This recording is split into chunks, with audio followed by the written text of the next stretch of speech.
Assalamualaikum warahmatullahi wabarakatuh. Halo semuanya, kembali lagi dengan aku Muhammad Nurul Huda. Jadi perkenalan dulu ya, nama aku Muhammad Nurul Huda, biasa dipanggil Huda. Aku dari finalis OSN Kebumian tahun 2022 dan sekarang kuliah di Geografi Universitas Negeri Malang. Aku dari Kabupaten Kediri. Dan sekarang kita akan bahas soal Olimpiade Sains Nasional tingkat kota untuk bidang kebumian untuk subbab geologi nomor satu dan 1 sampai 3. Oke, kita bahas dulu soal nomor satu. Seperti diketahui bersama bahwa dinyatakan bumi mulai terbentuk pada kurang lebih 4,5 miliar tahun yang lalu. Data yang mendukung fakta tersebut dapat diperoleh dari, oke, jadi datanya dari mana? Oke, jadi jawaban yang benar di sini adalah yang A. Nah, kenapa yang A? Jadi gini. Nah, penanggalan meteorit itu apa sih? Jadi penanggalan meteorit itu suatu metode yang paling akurat dan diterima secara luas untuk menentukan usia bumi. Nah, meteorit, terutama meteorit jenis kondrit ini, itu terbentuk pada saat yang hampir bersamaan dengan pembentukan sistem tata surya kita, sekitar 4,56 miliar tahun yang lalu. Nah, oleh karena itu, usia meteorit ini juga menunjukkan atau mencerminkan waktu awal pembentukan tata surya, termasuk bumi.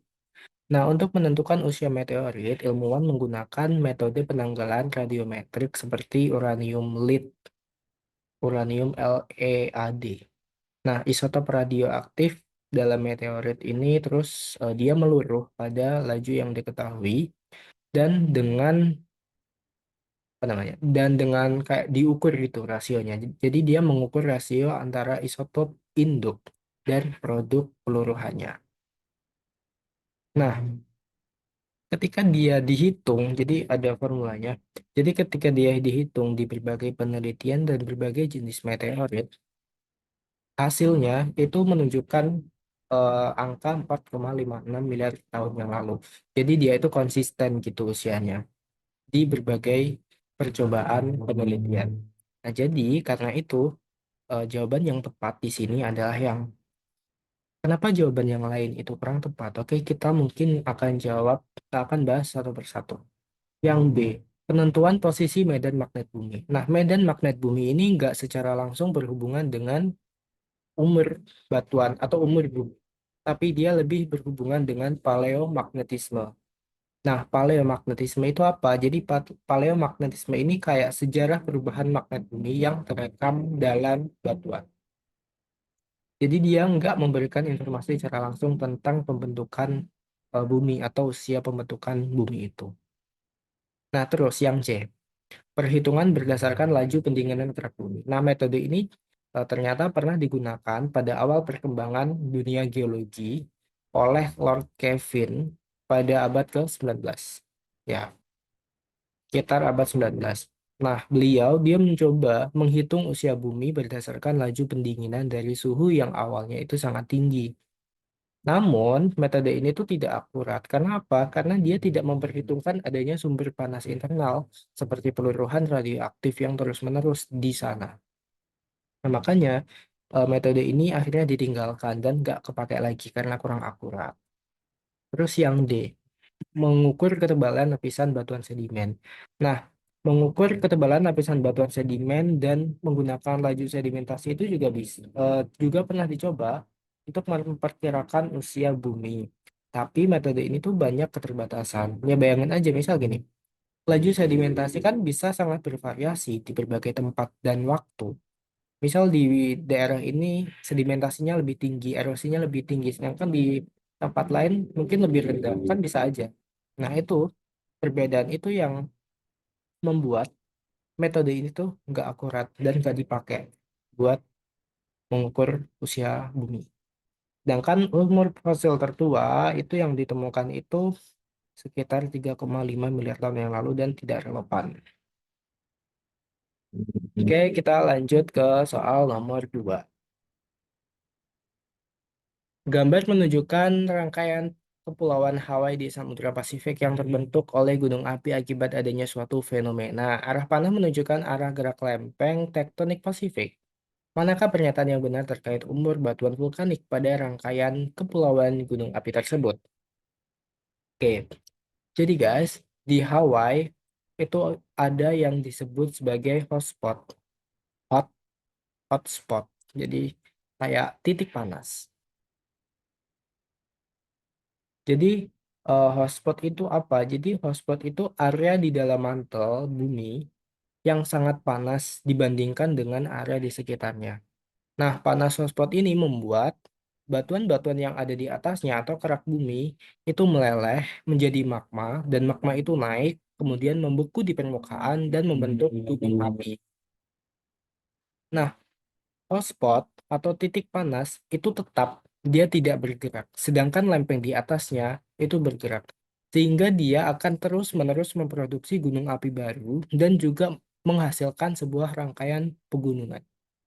Contohnya di sini ya, di sini, wait, aku pengen ngambil. Contohnya di sini, ini anggap aja titik hotspotnya. Nah, titik hotspot itu tetap dia nggak bergerak. Sedangkan di sini lempeng Pasifik itu bergerak ke arah sana, ke arah barat laut. Sehingga di sini nantinya gunung api yang terbentuk dari magma yang naik dari hotspot, akibat magma yang naik dari hotspot, itu dia akan bergerak ke arah sana. Misalkan Hawaii yang sekarang tepat berada di atas titik hotspot, itu perlahan akan bergerak ke arah sana, meninggalkan titik hotspot itu. Dan juga titik hotspot itu nantinya, walaupun Hawaii udah jauh, misalkan udah jauh di sini, dia tetap akan memproduksi magma dan memproduksi gunung api baru. Sehingga nantinya di Kepulauan Hawaii akan banyak sekali gunung api baru akibat produk dari hotspot itu. Maka dari itu, kalau kita lihat di sini ada Hawaii, ada apa itu Molokai ya, Molokai, ada Oahu dan Kauai. Dia itu ada rangkaian pegunungan itu dan itu memiliki umur yang berbeda. Makin ke arah sana, usianya lebih tua. Misalkan Kauai, dia saat ini ada di sini, ada di titik ini. Dulu, jutaan tahun yang lalu, Kauai itu letaknya ada di Hawaii, sekarang ini ada di sini. Karena pergerakan lempeng, Kauai yang tadinya di sini, dia bergerak ke arah sana. Dan juga hotspot itu tetap di sini dan dia memproduksi Oahu, memproduksi Molokai, dan sekarang dia memproduksi Hawaii. Mungkin jutaan tahun kemudian Hawaii akan bergerak ke sana dan memproduksi gunung api baru lagi. Kayak gitu. Nah, coba kita analisis per opsi. Batuan pada rangkaian gunung api tersebut mempunyai umur yang sama. Ini jelas salah. Karena dia pasti memiliki umur yang berbeda. Seperti yang aku jelasin tadi. Terus, batuan gunung api di Hawaii ke gunung api di Kauai semakin tua umurnya. Nah, ini yang paling tepat. Makin ke arah Kauai, usianya itu makin tua. Itu. Jadi, jawaban yang tepat yang B. Lanjut, ini agak panjang. Istilah partial melting atau pelelehan sebagian pada batuan sering dijumpai dalam pembahasan terkait proses-proses pada zona subduksi. Pada pernyataan di bawah ini yang tepat mengenai partial melting adalah, jadi kita bahas dulu apa itu partial melting. Partial melting itu pelelehan sebagian yang terjadi karena beberapa mineral dalam batuan tersebut memiliki titik leleh yang berbeda. Proses partial melting ini terjadi ketika batuan yang berada di bawah permukaan bumi itu terkena suhu dan tekanan yang cukup tinggi, sehingga sebagian dari mineral yang terkandung dalam batuan tersebut mulai meleleh. Nah, di sini ada catatan, tidak semua mineral dalam batuan itu memiliki titik leleh yang sama. Beberapa mineral itu akan mulai meleleh pada suhu yang lebih rendah, sementara yang lain itu memerlukan suhu yang lebih tinggi untuk meleleh. Nah, makanya di sini melelehnya itu nggak bareng. Nah, pelelehan yang nggak bareng ini kita sebut sebagai istilahnya partial melting. Nah, contohnya di gambar ini ada felsik mineral dengan warna kuning. Mineral-mineral felsik atau asam, felsik itu bisa biasa disebut asam. Dia memiliki titik leleh yang lebih rendah daripada mineral-mineral yang warna hitam atau yang basa atau malvik. Nah, jadi ketika temperatur itu naik, sementara titik leleh si felsik mineral felsik ini lebih rendah, maka ketika temperatur naik, yang meleleh duluan di antara mineral-mineral tersebut ya mineral yang bersifat asam. Sementara mineral yang bersifat basa, dia tetap dalam kondisi yang padat, kayak gitu. Nah, itu adalah istilah partial melting. Terus hasilnya apa dari partial melting? Tentunya magma. Nah, batuan yang meleleh itu pasti akan membentuk magma. Nah, magma yang terbentuk dari partial melting itu memiliki komposisi kimia yang pasti berbeda dari batuan asli. Karena apa? Karena hanya sebagian mineral yang meleleh. Melelehnya kan nggak bareng. Nah, magma ini biasanya cenderung lebih asam atau memiliki lebih banyak silika dibandingkan batuan asalnya karena mineral silikat atau mineral yang felsik itu tadi memiliki titik leleh yang lebih rendah. Nah, terus selain itu hasilnya juga residu. Jadi ada residu.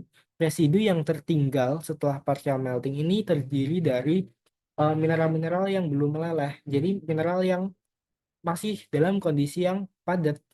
Nah, kenapa kok dia bisa masih padat? Karena mineral-mineral ini yang padat ini dia memiliki titik leleh yang lebih tinggi. Komposisi residu itu juga berbeda dengan komposisi batuan asli. Misalnya, residu cenderung lebih mafik, kaya akan besi dan magnesium. Nah, terus partial melting ini biasanya terjadi di mana? Jadi, ya kayak di sini, proses pada zona subduksi. Nah, partial melting ini terjadi pada zona subduksi. Jadi, ketika lempeng samudra itu menunjam di bawah lempeng benua, dia akan mengalami pemanasan dan juga dehidrasi, sehingga dia melepaskan air ke dalam mantel.